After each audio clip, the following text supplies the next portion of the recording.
आज या बदनापूर नगरीमध्ये या पाथरीकर कॅम्पसमध्ये या कॉलेजच्या 29व्या वाढदिवसानिमित्त या सोहळ्याचं आयोजन केलेलं आहे। यावर्षी आम्हालाही सहभागी करून घेतलं, आमचा आदर सत्कार केला, त्याबद्दल कॉलेजचे मनापासून आभार मानतो। आज मॅडमचा पण वाढदिवस आहे म्हणे, दुधात साखर, त्यांनाही मनापासून शुभेच्छा देतो। माझं गाव काही खूप लांब नाही, तर जवळ आहे। संभाजीनगरपासून एक 10-12 किलोमीटर बजाज कंपनीच्या समोर नगर हायवेला। तुम्ही कधी माझी ओळख झाली असेल नसन झाली माहीत नाही, माझं गाव पण कधी पाहिलं असेल नसन पाहिलं माहीत नाही, तर कधी आले तर या, खूप लांब नाही। त्या गावाने मला 5 वेळेस ग्रामपंचायतमध्ये काम करायची संधी दिली, 5 वेळेस निवडून दिलं, म्हणजे 25 वर्ष काम करायची संधी दिली। आणि त्या गावात जे काही काम झालं ते शासनाने पाहिलं, लोकांनी पाहिलं। संत गाडगेबाबा अभियानात माझं गाव राज्यात पहिलं आलं, गावाला 2 वेळेस राष्ट्रपती पुरस्कार मिळाला, अनेक पुरस्कार मिळाले, म्हणून आम्ही लोकांना माहीत झालो। वास्तविक आमचं मूळ काही नाही आहे। माझं शिक्षण 7वी, ते पण 7 वर्ष शाळेत गेलो म्हणून 7वी, असं काही खानदानी 7वी नाही। मी कोण्या पक्षाचे काम नाही, माझ्या घरात कोणी राजकारणी नाही। त्या गावाच्या कामामुळं, नावामुळं आम्ही माहीत झालो, वास्तविक आमचा काही संबंध नाही। एक गोष्ट अजून क्लिअर करतो, तुम्हाला काही शिकावं इतका मोठा मी नाही, तुमचा मोठेपणा आहे, तुम्ही ऐकून घेता। पाथरीकर कंपनीचे आमचे फार जुने संबंध आहेत। पाथरीकर म्हणजे आम्ही पैलवान म्हणून ओळखतो। हां, आमचा एक भाऊ होता पैलवान, तो गेला, त्यांचे यांचे फार घनिष्ठ संबंध होते, म्हणून आमची ओळख अनेक या कुटुंबाशी आहे। साहेबांनी आत्ता सांगितलं की आमचे विद्यार्थी, आमचे शिक्षक काहीतरी घेऊन जातील म्हणे।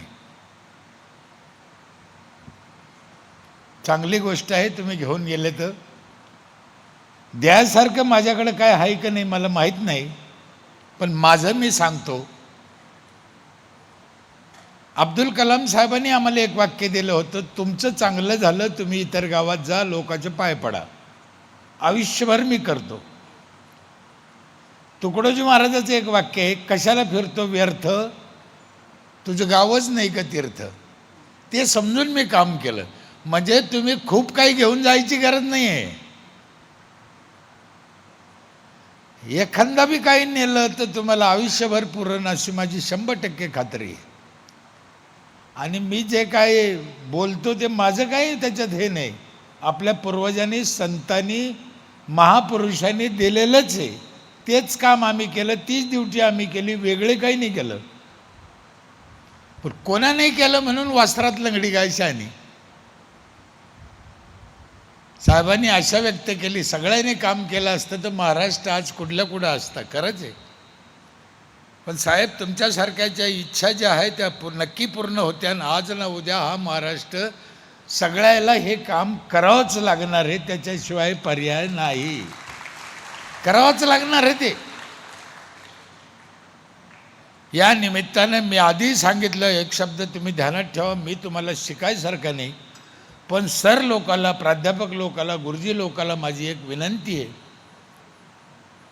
की चौकटीच्या बाहेर जाऊन विद्यार्थ्याला काहीतरी शिकवायची आज गरज आहे। आणि त्याला चौकटीच्या बाहेर नाही म्हणता येत, म्हणलं तर चौकटीच्या बाहेर नाही, तर ते चौकटीतलंच शिक्षण आहे, ते पोरायला आज द्यायची गरज आहे। आपण तरुण पिढी बिघडत चालली म्हणतो, माझा ठाम दावा आहे, तरुण पिढी नाही बिघडली नाही, ती नाईलाजाने बिघडते, किंवा आम्ही तिला बिघडायला भाग पाडतो। हा दोष आमच्यातला आहे। आणि इतकं टोकाला चाललं ते बिघडणं की त्याचा अंदाज नाही, उद्या काय होईल कोणालाच माहीत नाही. म्हणून ज्येष्ठांची जिम्मेदारी आहे, शिक्षकाची जिम्मेदारी आहे, आपली जिम्मेदारी आहे या मुलांना काय द्यायचं.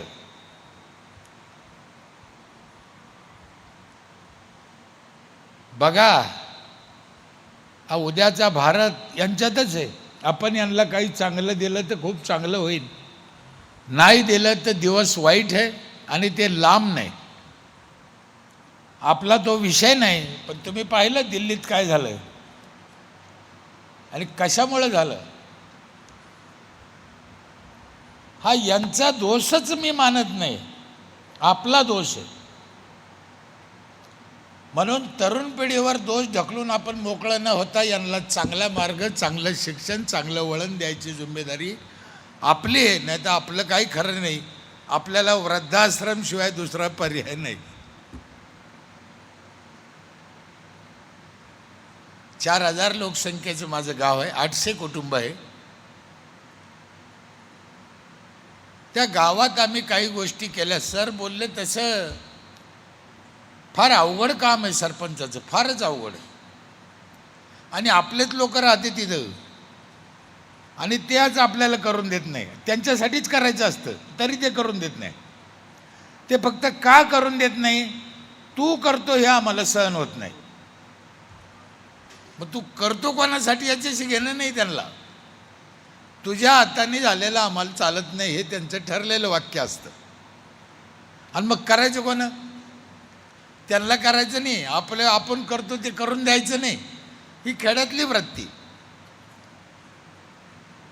100 वर्ष जगणारा माणूस आज 50 ते 60 वर्षावर आला, किती वाईट आहे. मी रोज सध्या याच्यासाठीच बोलतो, याच्यासाठीच काम करतो की माणूस 100 वर्ष जगला पाहिजे. तुम्हाला पण 100 वर्ष जगावं वाटतं की नाही? काय वाटतं? जगावं वाटतं ना. पण जगताना असं वाटतं का? वाटतं नाही. टेन्शन घेऊ नका, फ्री राहा. तुम्ही 100 वर्षे जगूच शकत नाही. 100 तर बहुत दूर की बात है, 60 भी जगणार नाही. त्याचं कारण आपणच बिघडलं आहे. खाणं पिणं बिघडलं, वातावरण बिघडलं, विचार बिघडले, पर्यावरण बिघडलं. याच्यासाठी काय करायला पाहिजे? कोणी तर दोषी असेल, कोणी तर सुधारायला पाहिजे, कोणी तर सांगायला पाहिजे. आज रशिया जपानमध्ये 100 वर्षाचा माणूस काम करतो, काम जगतो नाही. आणि हे मी माझ्या डोळ्याने पाहिलं. मी आत्तापर्यंत 24 देशात गेलो. माझं जरी शिक्षण नाही पण मला फिरायची लय हौस. भारतात 3-4 राऊंड झाले माझे, सगळ्या राजधान्यात जायचं, पाहायचं, अभ्यास करायचं, शिकायचं. शेतकरी कुटुंबात वारकरी संप्रदायात जन्माला आलो. काही नाही माझ्याकडे. हे महाराष्ट्रानं एवढं डोक्यावर घेतलं, मलाच कळत नाही काहून घेतलं. माझ्याकडे 1 गुंठा जमीन नाही, गाय नाही, बकरी नाही, गाडी नाही, घोडं नाही, घर, बायकून मी, संपलं. काहीच नाही याच्यापेक्षा. पोरगं बी नाही. प्रॉपर्टी हा विषयच नाही माझ्याजवळ. का बोलवतो महाराष्ट्र? का मोठमोठाले अधिकारी माझं ऐकते, कलेक्टर ऐकतो, IAS अधिकारी ऐकतो, प्राध्यापक ऐकतो? का बरं? मलाच लाज वाटते कधी कधी. प्राध्यापकापुढे आपण बोलायच्या लायकीचे आहे का भास्कर? नाही. मग का ऐकतो? मी माझं काम इमानीद्वारे केलं, त्याचं हे फळ आहे असं मी समजतो. संपलं. याच्यापेक्षा काय? तुम्हाला माहीत आहे का नाही माहिती? ऐकलं का नाही ऐकलं माहीत नाही. 1.5 महिना झाला, 2 महिने, तेव्हा मोदी साहेब 2 मिनटं आमच्यावर बोलले.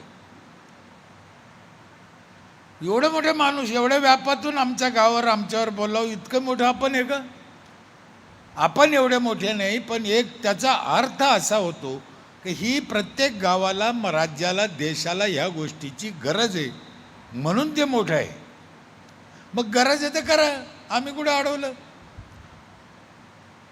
आम्हाला लई लोक विचारते, तुम्ही एवढं फिरतात का, आणखीन गावं चांगले झाले का? होते नाही होते, आज ना उद्या होते. आम्ही कोरड्यात पेरतो, हवेत पेरतो, याला उगल्याशिवाय पर्याय नाही. कदाचित आम्ही त्या दिवशी नसू, पण हे उगणं हे लक्षात ठेवा. हे करणंही करणं आहे सगळ्याला. 100 वर्षे जगायसाठी एक 5-6 कामं सांगतो तुम्हाला, करून पहा. तुमच्या गावात, तुमच्या जवळ कामं सोपे आहे, अवघड नाही, पैसा लागत नाही. काय करायचं? चांगलं पाणी प्यायचं स्वच्छ, झाडं लावायचे भरपूर, फळाचे लावा, मुलांचे शिक्षण संस्कार द्या, भेसळ खायची नाही. आता कमी झाली म्हणा, आलाय ते एक तुकाराम, गाई आटल्या. अरे गाई आटल्या म्हणजे दूध कमी झालं म्हणजे गाईच आटल्या ना. दूध कसं काय कमी झालं? एक तुकाराम काय करू शकतो? बाकीच्या तुकारामांनी धडा घ्यायला पाहिजे त्यांच्यापासून. खूप गरज आहे, खूप गरज आहे. तो माणूस कसा आहे, माझा जावई नाही आहे, माझा काही स्तुती करायचा विषय नाही, तो त्याची ड्युटी इमाने इतबारे करतो, संपलं. तसंच आम्ही तेच सांगू राहिलो की आपली आपली ड्युटी इमाने इतबारे करा. या जगात दुसरं काहीच करायची गरज नाही. तुम्हाला पंढरपूरला जायची गरज नाही, कोणत्या देवाची पूजा करायची गरज नाही. तुमची ड्युटी तुम्ही इमानदारीने करा. हे 100 यज्ञाचं काम आहे, पुण्य लागतं तुम्हाला. याच्यापेक्षा दुसरं तुम्ही काही करायचं नाही आहे.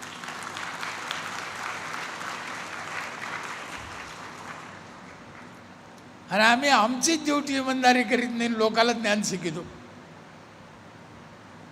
कशाला? सगळेच चुकले आज, एक नाही चुकलं. मला कोणाला नाव ठेवायचं नाही, पण दिसतंय जगात.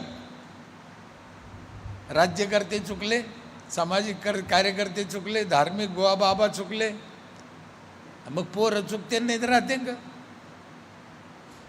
यांचा काय दोष आहे? कधी कधी काय झालं, अर्धवट शिक्षण दिलं पोरायला. सांगणाऱ्याला असं वाटलं याला समजून जाईल, नाही समजलं. कधी एखाद दिवशी योग्य सांगणाऱ्यांना सांगितलं, पण त्या दिवशी आम्ही गैरहजर राहिलो, असं बी होतं. तुम्हाला एक उदाहरण सांगतो. महादेवाला शिवरात्रीच्या दिवशी कोणतं झाड आवडतं? बेलाचं. हे तुम्हाला कोणातरी सांगितलं, त्याने अर्धवट सांगितलं. महादेवाला बेल आवडतो हे जर खरं आहे, मग लावायला पाहिजे का वरबडायला पाहिजे? आपण काय केलं? वरमळलं. लावणारा माणूसच सापडणार नाही तुम्हाला शिवरात्रीच्या दिवशी बेल. वरमळणारे सगळे. अर्धवट शिकवलं. आता नसता बॉम्बाला तर बरं झालं असतं, निदान वरमळलं तरी नसतं. म्हणून आपण काय सांगतो, काय शिकवतो याची काळजी घेतली पाहिजे. खूप गोष्टी अशा, खूप कितीतरी. स्वच्छतेच्या बाबतीत आपण फार माग आहे, भयानक माग आहे. जग लईच पुढे गेलं स्वच्छतेच्या बाबतीत, भयानक पुढे आहे. मला कधी आपण त्यांची इतकी काळजी घेऊ मला कळत नाही. अजून एक काम आहे, म्हाताऱ्या लोकाला जीव लावा. ज्येष्ठ आपल्या गावातले, वर्गातले, देशातले असते ना म्हातारे, कोणाचा म्हातारा असू, त्याला जीव लावा, गोड बोला, त्याला काय असेल नसेल द्या, त्याचा आदर करा. आपल्याला म्हातारा दिसलं का आपण बाजून होतो, ते काय अतिरेकी आहे का? अजून एक काम आहे, सर लोक, विद्यार्थी लोक, ते काम जरा अवघड आहे, पण 100 वर्ष जगायचं असेल तर ते करावंच लागेल. त्याला पैसे लागत नाही, त्याला मेहनत लागत नाही. काय म्हणलं मी? त्याला पैसे लागत नाही, मेहनत लागत नाही, पण त्याच्याशिवाय तुम्ही 100 वर्ष जगू शकत नाही. मग करता का? गज बसल्या ती मी सांगायचो नाही. करता का? मेहनत लागत नाही, पैसा लागत नाही, मग करायला काय हरकत आहे? आणि ते केलं तर तुम्ही 100 वर्ष जगन. सांगू ना, 100 वर्ष तुम्हाला जगायचं असेल तर 7वं काम असं आहे, दुसऱ्यावर जळायचं नाही.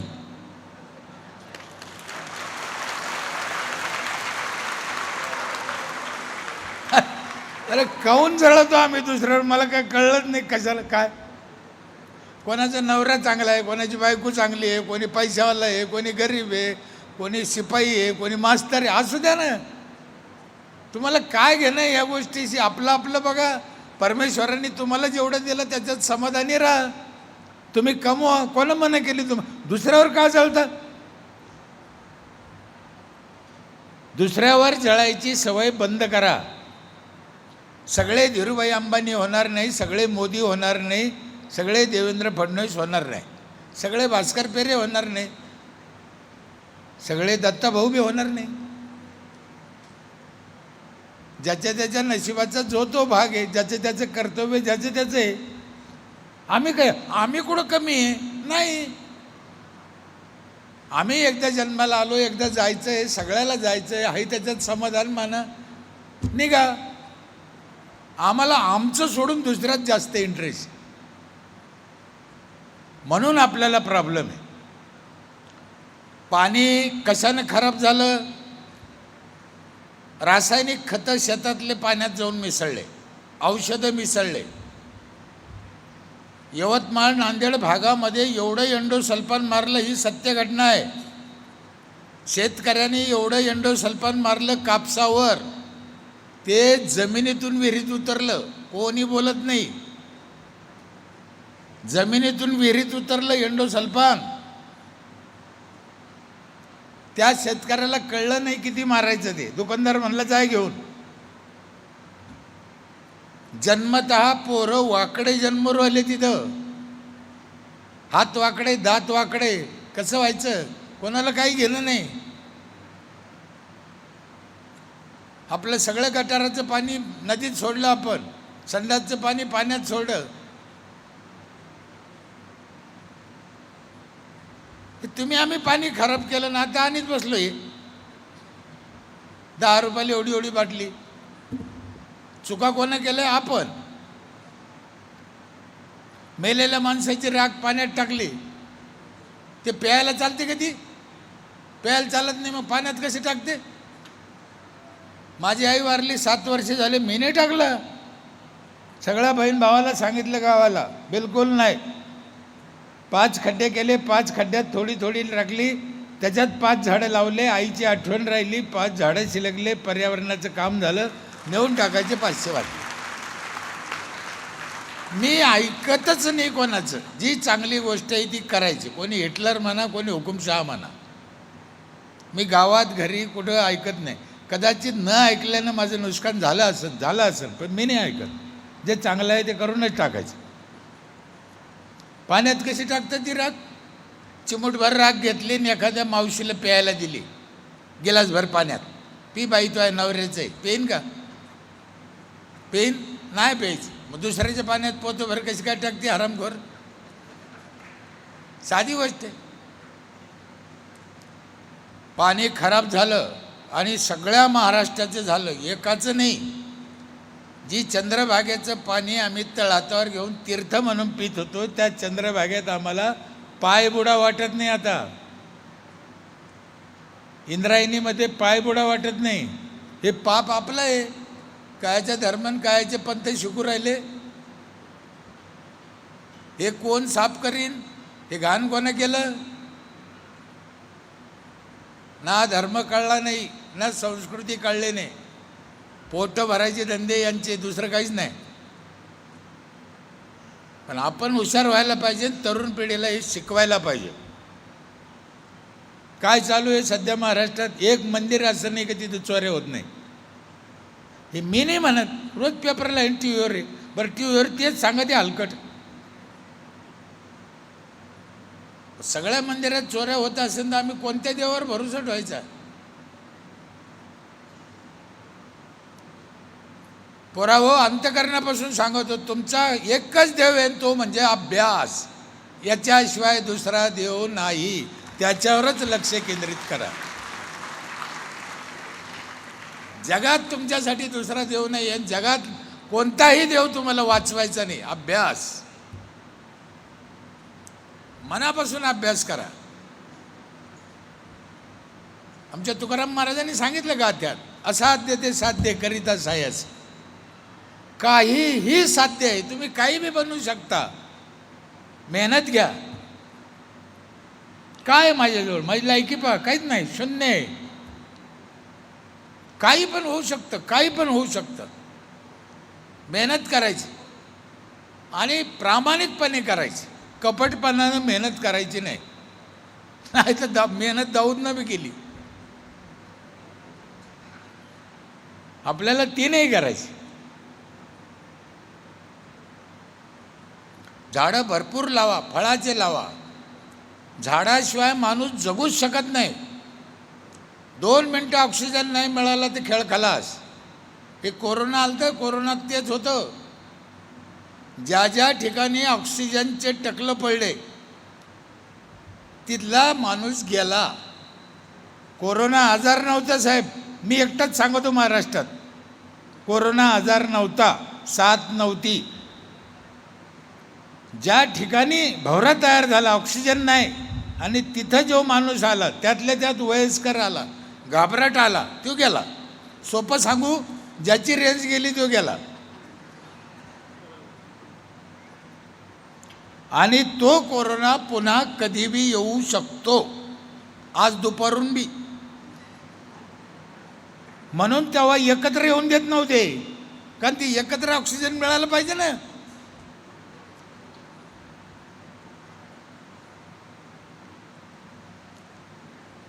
ते पूर्वी एकदा सत्यवानला कोरोना झाला होता. सत्यवान सावित्री माहिती आहे? ती बाईला हुशार, तिने ओढीत ओढीत ओढीत त्याला वडाखाली आणलं, त्याला ऑक्सिजन मिळाला, ते जगलं ना. सावित्रीने सत्यवानला वडाखाली का आणलं कळलं का? हां, आमच्या पागल हाय त्याच वडाला गुंडाळद्वारे गुंडाळद्वारे.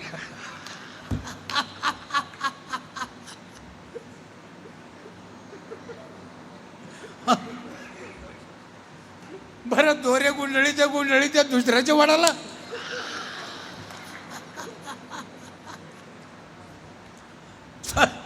तुमचा वडील आहात त्याला द्वारा गुंडाळा, ठीक आहे. मी आमच्या गावातल्या बायाला शिकवलं होते, दुसऱ्याच्या वडाला दोरे गुंडाळायचे नाही, आपला वड आपण लावा. लावले महिलांनी. तुम्हालाही माझी विनंती आहे महिलाला, आपला वड आपला. झाडाशिवाय पाऊस पडत नाही. कोकणात 3000 पडतो, आमच्याकडे 300 पडतो. का बरं? केरळला 3000 पडतो. का बरं? तिकडे जास्त पडला नुकसान झालं, इकडे कमी पडला नुकसान झालं. मग हे समप्रमाण कधी होईल? झाडं असल्याचं होईल. झाडाशिवाय पाऊस पडूच शकत नाही. देवाला पाणी घातल्यानं पाऊस पडतो हे 100% खोटं आहे. 101% मी उपजद्वार करायची अवलाद आहे, काही भंकसवानी सांगायचं नाही. मग का म्हणले महाराज वृक्षवल्ली आम्हा सोयरे वनचरी? झाडाला सोयरे काऊन म्हणले?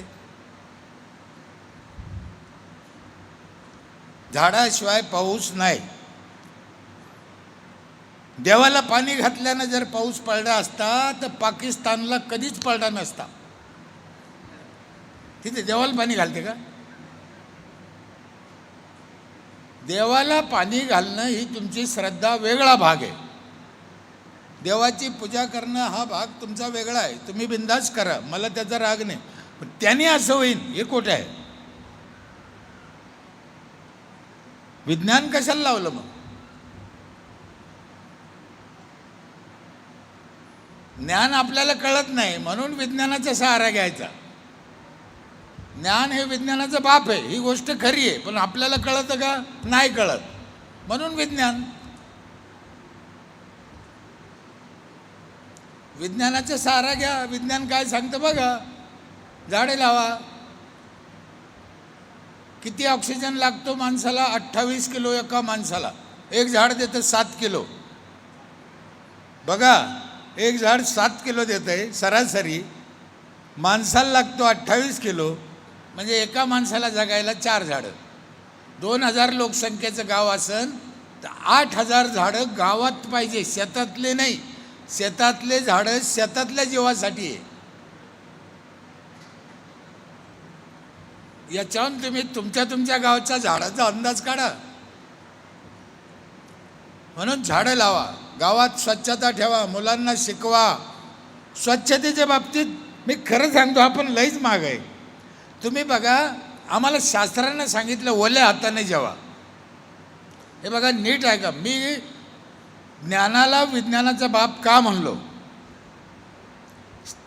ज्ञानाने सांगितलं ओल्या हाताने जेवा, आम्ही काय म्हणतो त्याला अंधश्रद्धा आहे. संतांनी सांगितलं, ऋषीमुनींनी सांगितलं, परमार्थात सांगितलं, आम्ही त्याला अंधश्रद्धा म्हणतो. ते खोटं आहे, तसं नाही आहे ते, आम्हाला कळत नाही ते.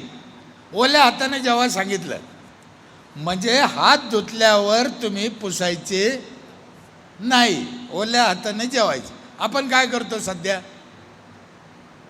हात रुमालाला पुसतो, जुन्या मळकट. धुवून काय उपयोग झाला? ती म्हणून ते ओल्या हाताने जेव्हा म्हणले. महिला मंडळचं तर लईच अवघड आहे. हात कुठं पुशी द्या सांगू?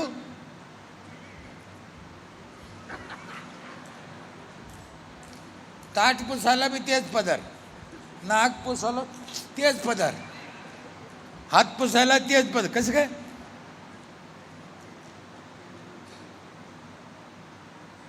तुम्ही सगळे शिकलेले. आमच्या ह्या शाळेतल्या गुरुजीनं, आमची एक शाळा आहे ग्राम स्वच्छतेची, आमच्यातल्या एका गुरुजीनं मला एक गोष्ट आम्हाला एक शिकवलं होतं की कोणत्याच हातात अंगठी घालायची नाही, आणि लईच हौस असेल तर डाव्या हातात घालायची नाही. काय डोक्यात आलं की नाही? डाव्या हातातल्या अंगठीत लई घाण गुतती.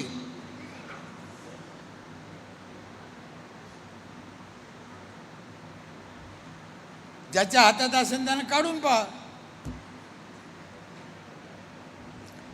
हे ऐकायला विचित्र वाटलं, पण सत्य आहे. कोणातरी सांगितलं पाहिजे. आणि या बाबतीत मी भयानक कडक आहे. तुमची माफी मागून सांगतो महिलाची, मुलींची. माझ्या गावात 12 वर्ष झाले तेव्हापासून आम्ही सॅनिटरी नॅपकिन फ्री देतो सगळ्या गावाला. भारतात कुठं हा ठराव नसन, इतका बेकार ठराव आहे. त्याची गरज किती पहा. 100% गावातल्या महिलाला सॅनिटरी नॅपकिन आम्ही फ्री देतो. 8 एकच आहे की वापरल्यावर पंचायतला आणून द्यायचं. आणि माझ्या गावच्या महिला मी इथून दंडवत करतो, सगळ्या आणून देतात. जर आणून दिलं नाही तर गावात काय झालं असतं? शाळेत द्या, अंगणवाडीत द्या, पंचायतमध्ये द्या, 3-4 ठिकाणी मशीन आहे आणि घ्यायला कलेक्ट करायला महिला आहे. जेव्हा ठराव घेतला तेव्हा किती अवघड आधी ते 12 वर्षापूर्वी. म्हणून स्वच्छतेच्या बाबतीत आम्हाला अतिशय काळजी